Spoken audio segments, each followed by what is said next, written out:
Hello friends, welcome back. कैसे हो आप सभी? आई होप आप सब बहुत अच्छे होंगे और पढ़ रहे होंगे। आज हम करने वाले हैं वैन हिले की theory. This is very important. जो 5 स्टेजेस उन्होंने दी थी ज्योमेट्री रीजनिंग की, वो इनमें से 1 या फिर 2 नंबर के क्वेश्चन डेफिनेटली आता ही आता है मैथ्स पेडागोजी में, चाहे हम पेपर 1 की बात करें या फिर पेपर 2 की बात करें।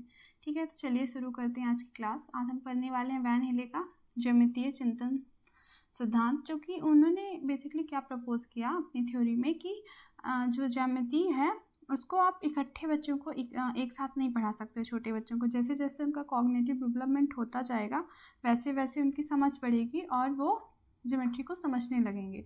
तो आपको उन्हें ऑब्जर्वेशन के थ्रू टाइम देना है ताकि वो एक लेवल से दूसरे लेवल पे जा सकें। ऐसे जो उन्होंने 5 स्टेजेस दिए हैं तो लेवल बाय लेवल वो बच्चे सीख सकें। तो उन्होंने इसमें क्या थ्योरी दिया, क्या क्वेश्चन किया कि how do children learn and think about geometry. बच्चे कैसे सीखते हैं और समझते हैं ज्योमेट्री को। इसे वैन हिले और डायना वैन हिले जो है उन्होंने इसको सिद्धांत को दिया था।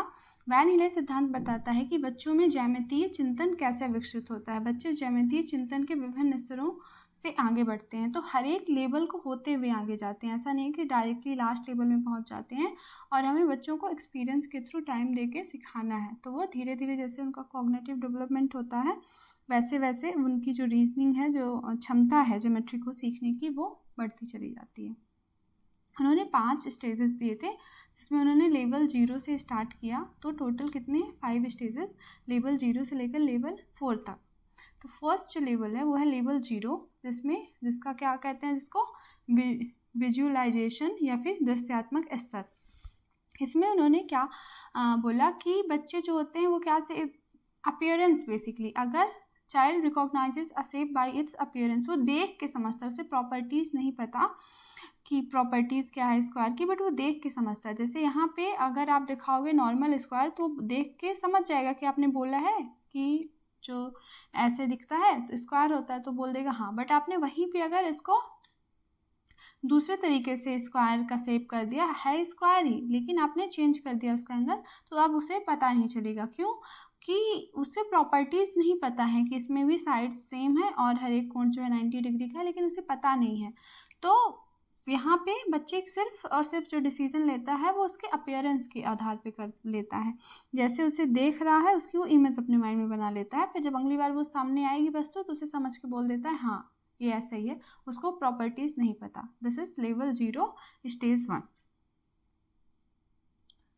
लेवल 1 एनालिसिस, जिसमें क्या होता है कि बच्चा विश्लेषण करता है, वो एनालिसिस करता है। अब ना उसको क्या प्रॉपर्टीज़ पता चल गई हैं। अभी जब फर्स्ट लेवल में हमने देखा था कि बच्चा सिर्फ अपीयरेंस के आधार पर बेसिस पे क्या कर रहा था, डिसीजन ले रहा था, लेकिन अब उसे प्रॉपर्टीज़ यहाँ पे पता चली गई हैं। वो शेप के गुणों के आधार पर वर्गीकरण करता है, क्लासिफिकेशन कर रहा है प्रॉपर्टीज़ के अकॉर्डिंग।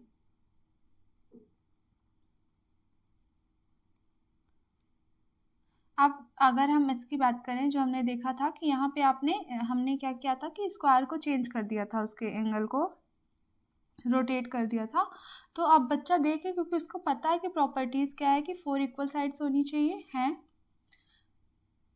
4 इक्वल एंगल्स होने चाहिए हैं, 90 डिग्री है, तो वो सब समझ के बोलेगा कि नहीं वो भी क्या है, स्क्वायर है। यहाँ पे बच्चा एनालिसिस कर रहा है प्रॉपर्टीज़ के बेसिस पे। Now the third stage which is level 2 क्या है कि इनफॉर्मल डिडक्शन और रिलेशनशिप। अब बच्चा क्या कर रहा है कि वो रिलेशन बैठा पा रहा है। अभी प्रॉपर्टीज़ वो सेकेंड स्टेज में सीख गया।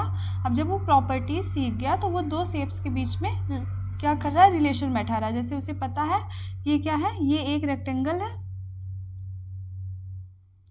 एंड दिस इज ये एक स्क्वायर है। तो इसके आधार पर वो क्या कर रहा है, वो रिलेशन बैठा रहा है कि अच्छा अगर हमने स्क्वायर को और यहाँ तक बढ़ा दिया, ऐसे कर दिया, तो ये क्या बन जाएगा, एक रेक्टेंगल ये भी बन जाएगा, क्योंकि बस इसकी लेंथ ज़्यादा हो जाएगी और ब्रेथ जो है वो कम हो जाएगी। अभी स्क्वायर की 4 इक्वल साइड्स थी, तो वो ऐसे यहाँ पे क्या कर रहा है, रिलेशनशिप मेंटेन कर रहा है। दिस इज लेवल 2 और स्टेज 3। अब हम अगर लेवल 3 की बात करते हैं तो वहाँ पे क्या हो रहा है कि फॉर्मल डिडक्शन। अब बच्चा क्या कर रहा है, अब तो वो फॉर्मूला, अब वही उसने पहले अपीयरेंस के बेसिस पे किया, फिर प्रॉपर्टीज के बेसिस में, अब रिलेशनशिप किया के बेसिस पे क्लासीफाई कर रहा था, अब क्या कर रहा है, अब वो चीज़ों को समझ गया है, अब वो फॉर्मूला बनाने लगा है, डेफिनेशन उसे आने लगी है, एक्सियोम्स, थ्योरम, अब लॉजिकल रीजनिंग। तो student can prove a geometric theorem logically क्योंकि वो फॉर्मूले सीख गया, उसे पता है कि अगर हमें स्क्वायर का वर्ग निकालना है एरिया, तो एरिया इसका होगा ए स्क्वायर और इसका एरिया रेक्टेंगल का होगा L/B। अब वो उसका जो फॉर्मूले वगैरह है वो समझने लगा, यहाँ पे लेवल 3 में फॉर्मल डिडक्शन करने लगा। नेक्स्ट है जो सबसे लास्ट लेवल है, लेवल 4, जिसमें रिगॉर या फिर कठोरता स्तर। मतलब इस लेवल में क्या होता है कि बच्चे ने अब सब कुछ सीख लिया, अपीयरेंस के आधार पर सीख गया, वो प्रॉपर्टीज जान गया, रिलेशनशिप दोनों दो शेप्स में बैठाने लगा है, फिर फॉर्मूले उसे पता चल गए। अब वो क्या कर रहा है, वो चिंतन कर रहा है, सोच रहा है, अब्स्ट्रैक्ट थिंकिंग कर रहा है ज्योमेट्री के बारे में, खुद से उसको प्रूव कर रहा है बना बना के नए नए फॉर्मूलेज। तो यहाँ पे ये हाईएस्ट लेवल होता है ज्योमेट्री का। यहाँ पे बच्चा स्वयं सिद्ध करता है, प्रणालियों को समझता है, विभिन्न ज्यामितियों की तुलना करता है, अमूर्त ज्यामितीय अवधारणाओं पर कार्य करता है। तो देखने से शुरू हुआ था, पहले उसने देखा, फिर प्रॉपर्टी पहचानी, संबंध, रिलेशनशिप, फिर फॉर्मूले, देन अब अमूर्त रूप से समझना लास्ट स्टेज है। A learner should be given appropriate learning experience to move from one level to the next.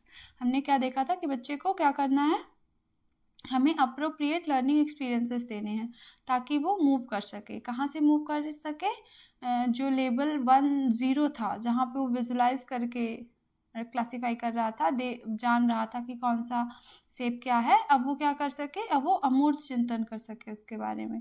तो explore, observe, describe, explain, reason. So ऐसे हमें बच्चे को लेवल बाय लेवल क्या करना, अप करना है। तो क्वेश्चन एक हम देख लेते हैं, a child identifies A square only because it looks like a square. तो यहाँ पे वो आइडेंटिफाई कर पा रहा है स्क्वायर को क्योंकि वो स्क्वायर को सिर्फ देख के, तो वो कौन से लेवल पे है, वो विजुअलाइजेशन या फिर दृश्यांतक लेवल पे है। Option number C is the correct answer. I hope आपको क्लास पसंद आई होगी, मिलते हैं नेक्स्ट क्लास में, तब तक पढ़ते रहिए।